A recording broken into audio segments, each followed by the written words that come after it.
Welcome to Reddit Quests. Don't forget to like, comment and subscribe for more videos.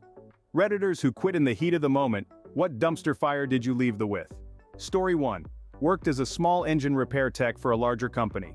I'm also in the National Guard. I'd gotten hurt and needed physical therapy, and 1 or 2 days a month I would have to miss because of an extended drill weekend. Well, my boss didn't like that, and she decided that she would punish me by making me stay later than everyone else. She was punishing me for going to physical therapy for a workplace injury and for being a soldier. Now you may be thinking, having to stay late to keep up on your work doesn't sound like that much of a punishment. Normally you would be right, but trust me, she was doing a lot more to make sure it was a punishment. Well, one day after being told that I was not given approval for the 1 day of vacation, I asked for 3 months in advance to go see the eclipse and generally being treated like a slave. I was like, why am I doing this to myself, and clocked out at the end of my shift. That next Monday after drill weekend I showed up, packed up all my tools and took off. My boss started freaking out when she saw what I was doing. I left and found out that me leaving cost her over $100K because she had to ship my workload to another state to get another shop to work on them. That meant she needed to pay to ship them and then pay to ship them back, and since her shop didn't do any of the actual work, she never saw any money for any of the repairs. It was over 80 riding mowers. Story 2, I had a job as a fairly niche field service engineer in IT. Started off covering my local area, which was fine, maybe an hour traveling time to my most remote site, tops. Then they lost an engineer in my adjacent territory, and I had to cover that too. Put my travel time up to about 2.5 hours each way. That wasn't great, but it was temporary, allegedly. They lost a further engineer, and guess what? I had to cover that area too. That meant I was having to do up to 4 hours driving each way just to get to a site, and then they expected me to put in up to a full 8-hour day. I mentioned this to my manager and pointed out that if I was pulling multi-day jobs at a site 4 hours away, it'd be far better to put me up in a hotel, but they said nah, as it was unusual for me to do multi-day installs. Anyway, a month or so later I was expected to put in a complete new system at a site, spec'd up 4 full days to do it, high-profile client, and I basically told my manager I needed a hotel.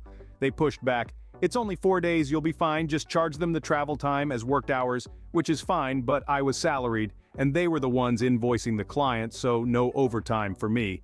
Anyway, on the second day I arrived at nearly lunchtime after a massive accident on the motorway held me up for 4 hours and got a complete blocking off the client for it.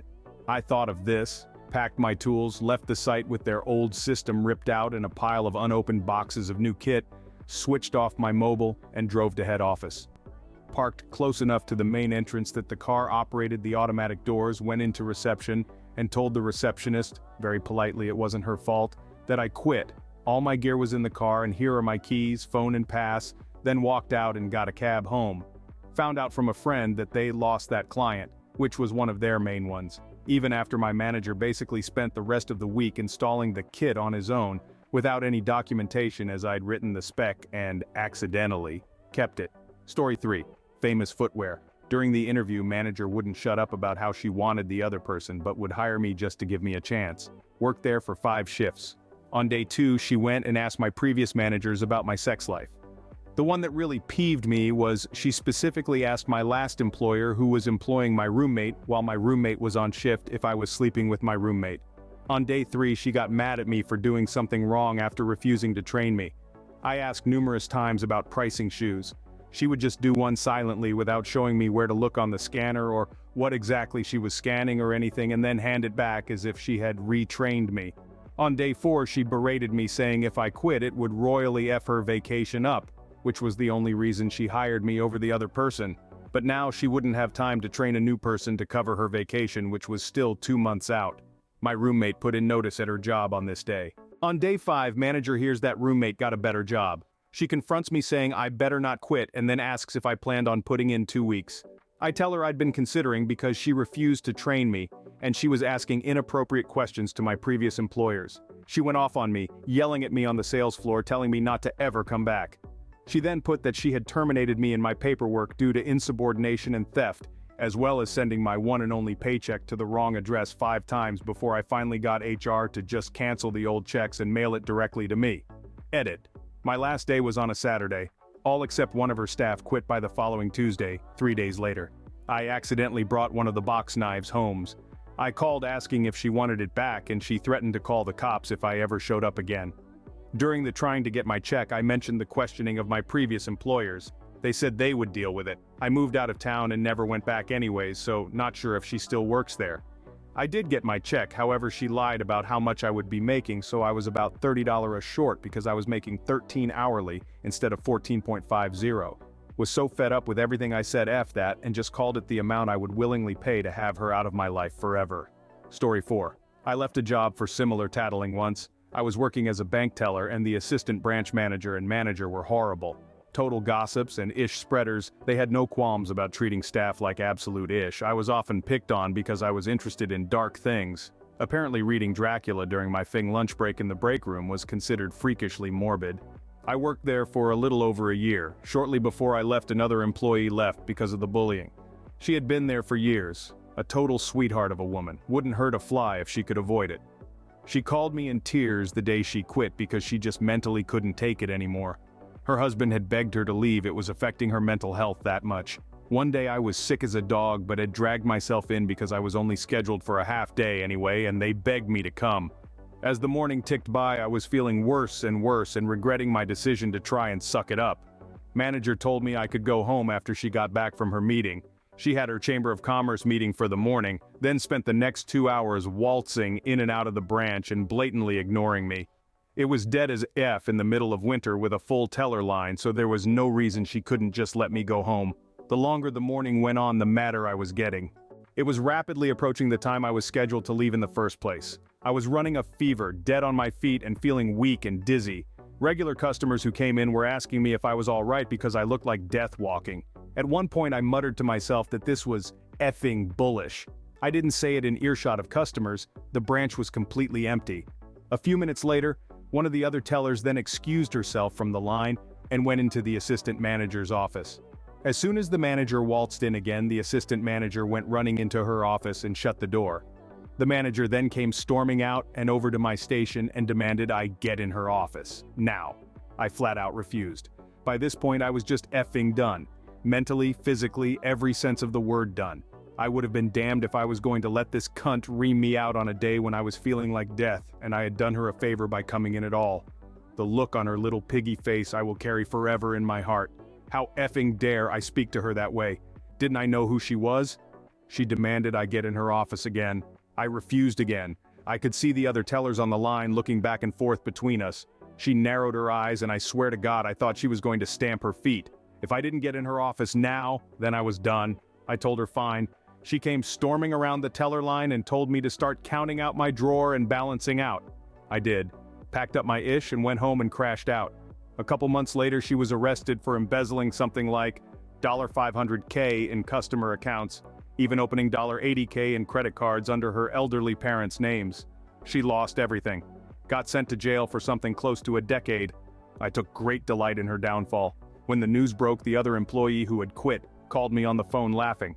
It still warms a small area of my heart to think about it. Schadenfreude? Maybe, but she brought it on herself. Story 5. I was working at a small bar hotel in some remote place. The manager was an absolute jackass. Just rude to staff and the customers and unpleasant to be around. There was only a small handful of staff there expected to work all day every day, me included. We were casuals. I worked 9 long days in a row, finishing really late and getting up really early in the morning to come back and clean the hotel, with not many hours in between. Pretty sure illegal in Australia. It also wasn't that close to my house, about a 40 minutes drive each way. I had a day off after my long stint doing lots of shifts which I was excited about, and planned a nice day out with my BF. But the manager rings me the day before to ask me to cover someone's shift who wanted it off. I said no, I had plans. He lost his ish and told me when I started I agreed to work weekends and I need to be available. Well yeah, I worked every weekend since I started and I would have been available, but I wasn't rostered on originally. Decided I had enough of being treated like crap and the money wasn't worth it to dread coming to work.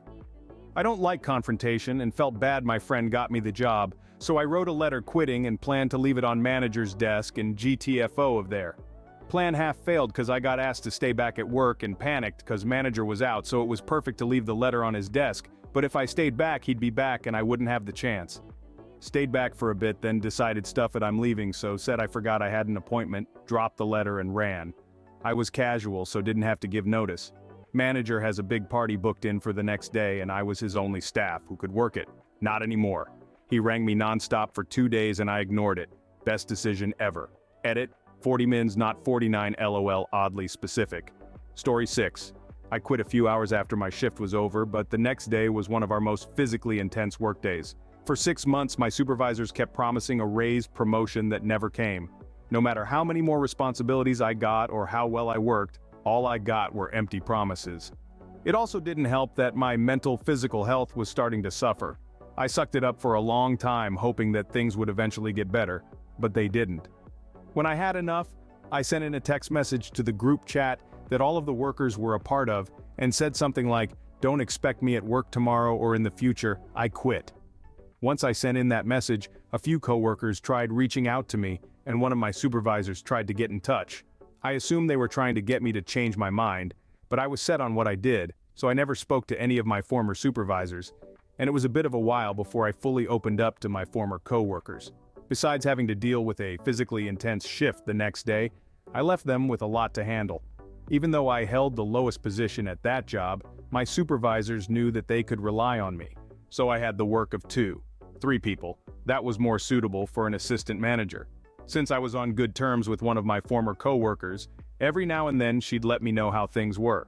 They ended up hiring 2 new guys to try and fill the hole I left, but they were never able to match what I was able to do. Prior to them being hired, my supervisors tried to spread out all of the work that I left behind.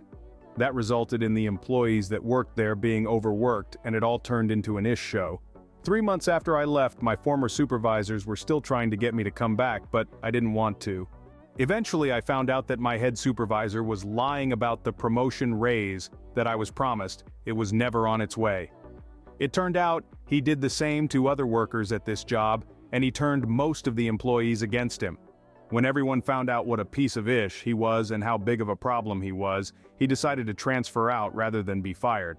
It took a few months, but after I quit, a few other workers either left on good terms or had their contracts come to an end and chose not to come back.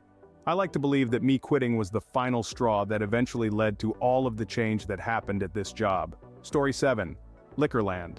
After being lied to, screwed out of a healthy redundancy package that I was entitled to and had a bevy of false accusations placed against me so they could fire me, none of them stuck because they were made up, I quit in my own special way. I first waited until my store manager, area manager, and state manager all were on annual leave, and I'd be running the shop. I then got a doctor's note giving me 3 weeks off work for a strained back muscle.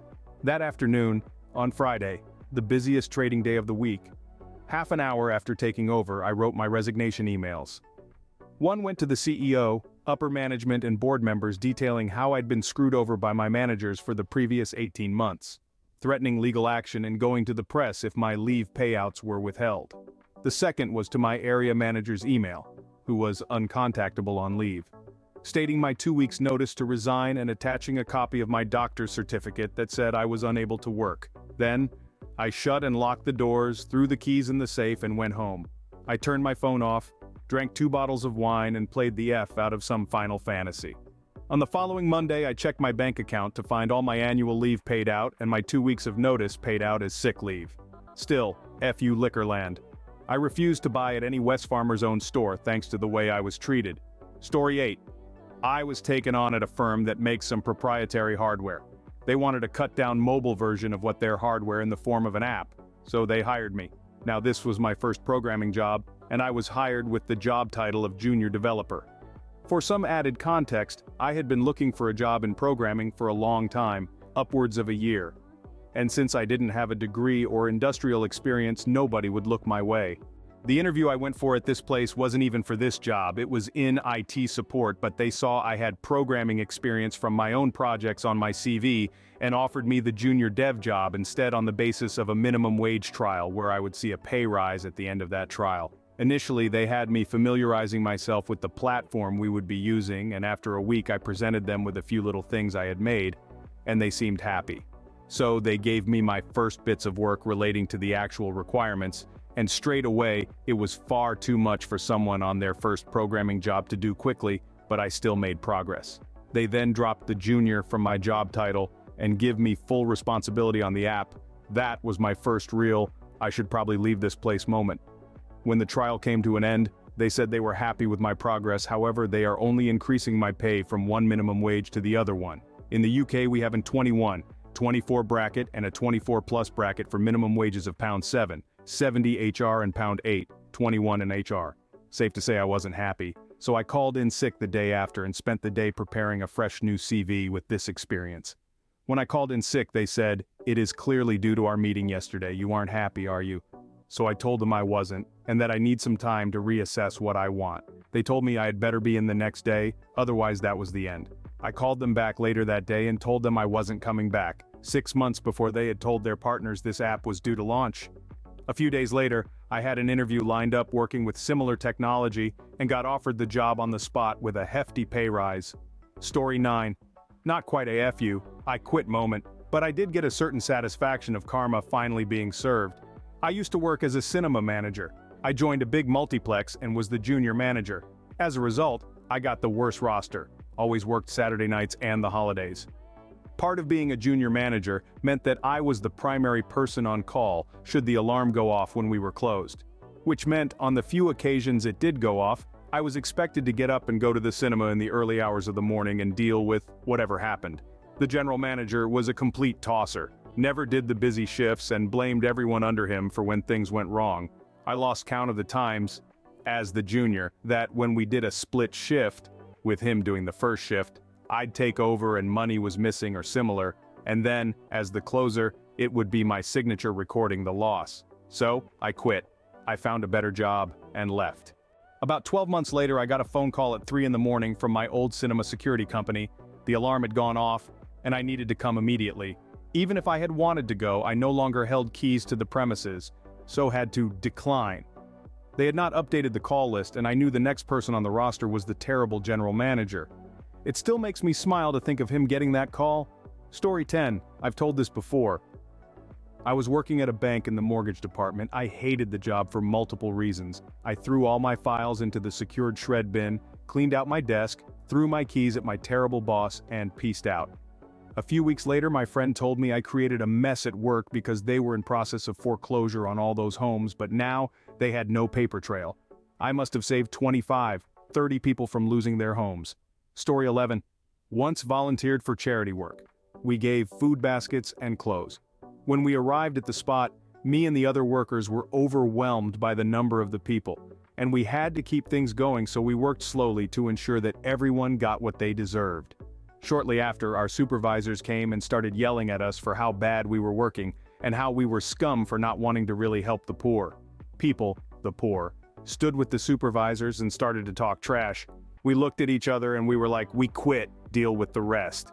He said that we would sue us for doing this, even when we volunteered for a paid job. The people started to steal and loot what we were holding. We watched as he started to make calls, but to no avail. Story 12. I get to tell my story. Here goes. I taught at a small private school for 7 years.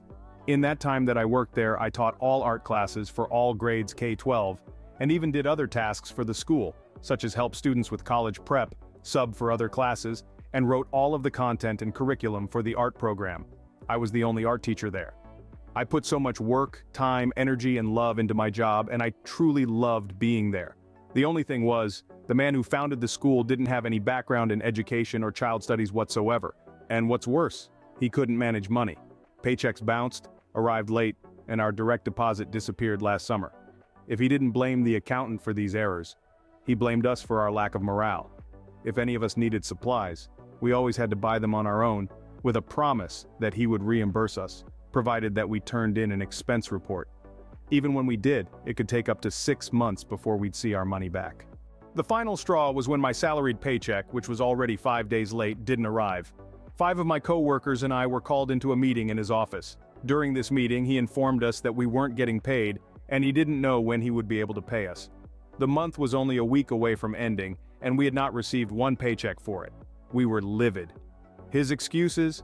He was kicked out of his family trust over the holiday weekend, so that's why he had no money. When 2 of my co-workers asked if he would take out a loan to cover our checks, he said no. He also told us just to wait until his business deal clears, with some person and deal that we had never heard of, and with total lack of details and transparency, with no guarantee of a payday or pay in general, His actions of blaming everyone but himself for the situation, and after years of putting up with excuses, blame, lies, and bullish, I took my toys and went home. I didn't show up the following day and I filed for unemployment right away, which I won. Sadly, I was the only one at the time who could see the writing on the wall. My supervisor left 2 weeks later. Story 13. Had put my 2 weeks in at one of those terrible marketing jobs where your job is to annoy people about cable packages. I was on a conference call with a boss and all of the remote reps going over new equipment and Black Friday promotions. I asked a question about the equipment, to which the boss responded with, "I'm going to pretend you didn't ask that question, moving on." I hung up the call, texted the boss saying, "I'm going to pretend I put my notice in 2 weeks ago." Leaving a store unstaffed for Black Friday. Story 14. Left an auto parts store the Saturday before they fired the assistant manager and the other key holder for theft. They expected me to take the assistant position for a 50-cent raise, 9.75 total, and work 70 hours a week to help keep ish going smoothly. Told me my upcoming vacation to Europe, fully paid for, could no longer happen, and I'd be on call every day and to expect to work every day. Family, school, second job, all on hold, out the window, didn't matter what was going on, I was to be at work every day. Rather than put up with that, I left my key on the manager's desk and walked out. The assistant manager that was to be fired ended up doing what I did Sunday night after closing. Key on the desk, never came back. The only other key holder was arrested the next week for theft. Never went back. Last I heard, the manager was pulling doubles each day, and the a-hole district manager was having to go in to help cover shifts. Story 15. Me and 5 more of my friends got sick of the management. We would work every single day early morning till late at night. When we used to ask management, who are supposed to work shifts, to help us with some shifts, especially when we wanted to take vacation, they would tell us no and continue smoking and doing coke outside the restaurant. The weekend they were meant to open 2 new outlets. Me and 5 other friends all left together and took our notice as leave, which meant they had absolutely no one to work on those days. Really do love going and eating there on my weekends off, whilst they work their butts off because no one wants to go work at their stupid place. Story 16. I started a job building and troubleshooting electronic equipment.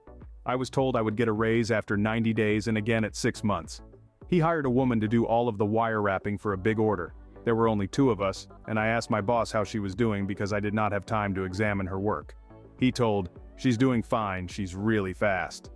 I knew how picky the customer was, and the directions they provided for the assembly were very explicit. Sure enough, we finished the project, it's delivered to the customer. The woman who did the wire wrap quite immediately afterwards, everything she had done was rejected. It all got returned to me and it all had to be inspected and then repaired. I spent 3 months getting everything done.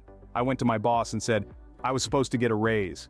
He tells me he did give me a raise and I said it's not in my paycheck. We went around about it and I thought, that's it, I'm done. I found another job when I told my boss I needed the next Monday off so I could do my physical for my new job. My boss was pissed and said, "You should leave right now." I said, "You are firing me for giving notice?" Cool, and I immediately walked out. Now I was in the middle of fabricating and wiring a pretty large piece of equipment.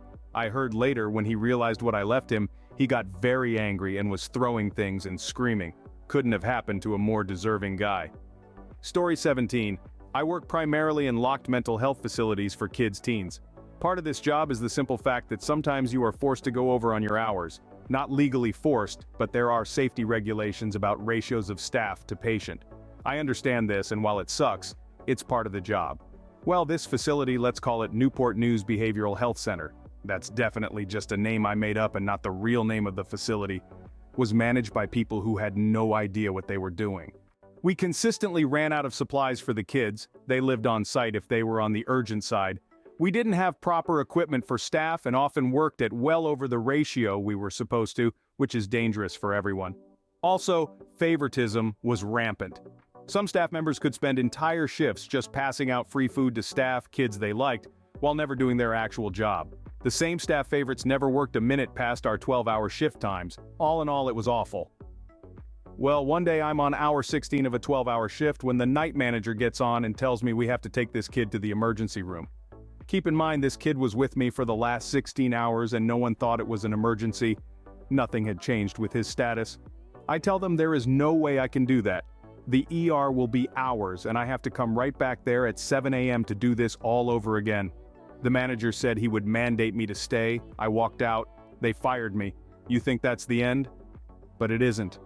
I had kept meticulous records of every time I was harassed, mandated to stay for long shifts while the favorites left early, and forced to spend my own money for supplies for the kids. We are talking things like tampons, pads, not crayons or something. I had dates, times, locations, and everything done there was on camera. I submitted it to HR and told them I wouldn't sue. I just wanted my job back. They reinstated me, but I wasn't done yet. The terrible managers all liked to stay in their offices and have meals with members of staff they liked, leaving the rest of the staff with the kids.